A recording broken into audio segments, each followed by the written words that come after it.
जी viewers, ये हम एक चैनल जो है आपके लिए स्टार्ट कर रहे हैं फॉर लर्निंग इंग्लिश। हमारा बेसिक पर्पस है कि हम अपने उन व्यूअर्स को, जिसमें हमारे स्टूडेंट्स भी हैं, कुछ जॉब करने वाले लोग भी हैं और कुछ ऐसे हैं जो इंग्लिश को अपने शौक के लिए सीखना चाहते हैं बट वो अकेडमीज़ की हैवी फीस पे नहीं कर सकते या मतलब बहुत दूर इलाकों में रहते हैं जिनके एरियाज़ में नेट की सहूलत तो है मगर टीचर्स की सहूलत नहीं है।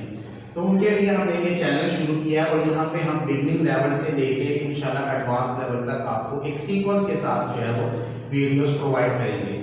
तो इस सिलसिले में हमारा जो पहला इंट्रोडक्टरी जो लेक्चर है उसमें हम बता रहे हैं कि लर्निंग इंग्लिश फॉर बिगनर्स। ऐसे मतलब व्यूअर्स जो अभी बिल्कुल इब्तदाई लेवल पे हैं या जो स्टूडेंट्स ऐसे हैं जिनको टेंसेस को समझने में बहुत ज़्यादा मुश्किल पेश आती है, तो हम इसको बड़े ही जो है ब्रोकन डाउन वे में जो है टेंसेस को हम टीच करेंगे, जिसमें वो बड़ी इजीली समझ सकेंगे उनके डिफरेंसेस को, उनके यूजेस को और किस तरह उसे आप जो है अपनी स्पीकिंग में, अपनी राइटिंग में और अपनी रीडिंग में उससे हेल्प ले सकते हैं और इससे आपकी ये तीनों एरिया जो है बड़े अच्छे तरीके से इम्प्रूव जो है वो हो सकते हैं। तो इसमें हमने जो बेसिकली जो सबसे पहले जो एक इंट्रोडक्टरी लेक्चर जो आपके लिए तैयार किया है वो ये है कि basically there are two main areas you need to work on. दो मेन एरियाज हैं। अगर आप इंग्लिश को सही और अच्छे तरीके से बोलना या लिखना और पढ़ना और समझना चाहते हैं तो दो मेन एरियाज हैं इसके अंदर। सबसे पहले आते हैं टेंसेस। टेंसेस क्या है? टेंसेस आपको हेल्प आउट करते हैं। आपने कोई भी बात करनी है, अपनी जो कम्युनिकेशन, अपनी बात या अपना मैसेज आगे तक पहुंचाना है, वो तीन तरह के टाइम में आपको पहुंचाना होता है। प्रेजेंट में आपने बात करनी है, आपने पास्ट में करनी है, आपने फ्यूचर में करनी है। इन तीनों से रिलेटेड जो है वो आपको एडवाइस जो है वो टेंसेस के अंदर में मिलती है। तो टेंसेस भी आपके जो है वो दो टाइप्स के हैं। एक्टिव के टेंसेस होते हैं और पैसिव के टेंसेस होते हैं। एक्टिव के टेंसेस में आप डायरेक्टली जो है वो उसमें मतलब एक्टिव होके अपनी बात को आगे पहुंचाते हैं और पैसिव में आप पैसिव वॉइस के तौर पे जो है वो बात करते हैं। जैसे कि एक्टिव वॉइस में हम एक टेंस बोलते हैं, मैंने उसे रुपए दिए। ठीक है, तो ये है एक्टिव। रुपए दिए गए, ये है पैसिव। तो पैसिव की भी हमें बहुत ज्यादा जरूरत पड़ती है अपने डे टू डे लैंग्वेज में और अगर ऑनेस्टली कहा जाए तो एक्टिव से ज्यादा हम पैसिव में बात करते हैं। जब हम कन्वर्सेशन में जाते हैं तो एक्टिव से ज्यादा हम पैसिव में बात करते हैं और पैसिव में कई दफा बात करना हमारे लिए काफी मुश्किल हो जाता है।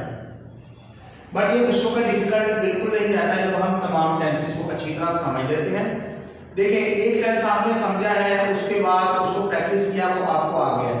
लेकिन जब एट द सेम टाइम 12 के 12 टेंसेस को जब आप लेके तो बात करना शुरू करते हैं तो उसमें आपके को जो है अपने माइंड को बहुत ज़्यादा जो है वो रिकॉल करना पड़ता है टेंसेस को। ये टेंसेस बोल रहा हूँ तो उसकी भी डिफिकल्टी हम आपकी बहुत अच्छे तरीके से दूर कर लेंगे और बड़े इजीली आप उसमें जो है टेंसेस को ऑप्ट कर सकते हैं कि आपने अपने टेंसेस कौन सा बोलना है। फ्यूचर में आप बोल रहे हैं सिंपली और पास्ट में अपनी बात कर रहे हैं या आपने प्रेजेंट में रह के बात करनी है, तो आपने किन किन चीज़ों का इस्तेमाल करना है।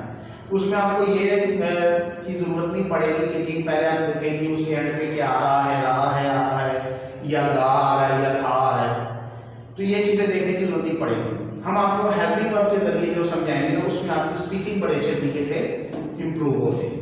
अब दूसरी चीज़ है हमारे पास पार्ट्स ऑफ स्पीच।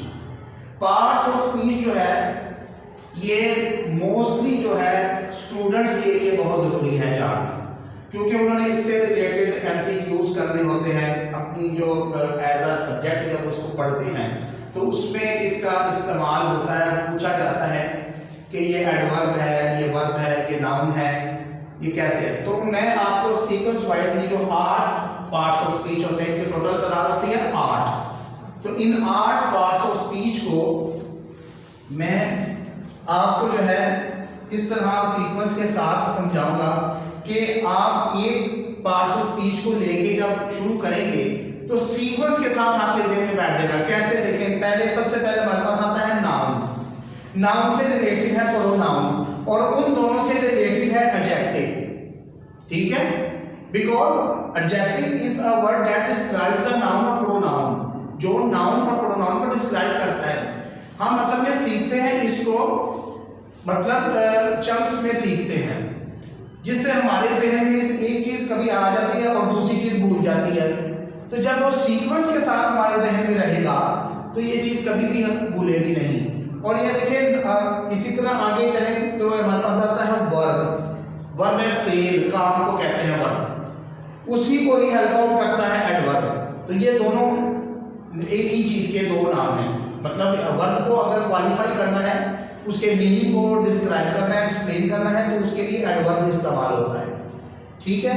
और फिर हम उसके बाद जो है नाउन, वर्ब, एडवर्ब और एडजेक्टिव, इन तमाम चीजों को सीखने के बाद हम जाते हैं डायरेक्ट प्रेपोजिशन की तरफ, ठीक है। क्योंकि प्रेपोजिशन जो है वो इन चारों को हेल्प आउट करती है, पांचों को।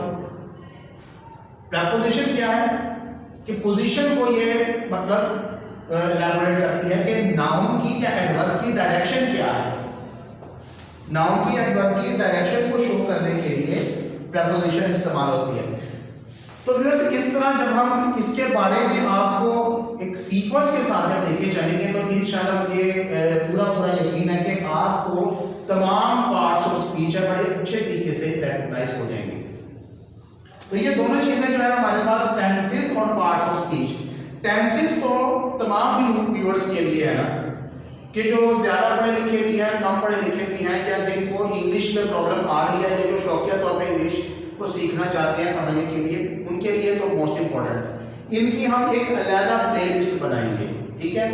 पार्ट्स ऑफ स्पीच की हम अलग से प्लेलिस्ट बनाएंगे और उन तमाम प्लेलिस्ट को हम अपने चैनल्स पे अपलोड करेंगे। पहले वीडियो वाइज उसको अपलोड करेंगे, फिर उसकी प्लेलिस्ट बनेगी, ताकि जो बाद में व्यूअर्स इसमें ज्वाइन करें तो वो एक सीक्वेंस के साथ इसको देख सकें, ठीक है। तो बहुत बहुत आपका शुक्रिया। अल्लाह हाफिज़। चैनल को सब्सक्राइब करें, लाइक करें।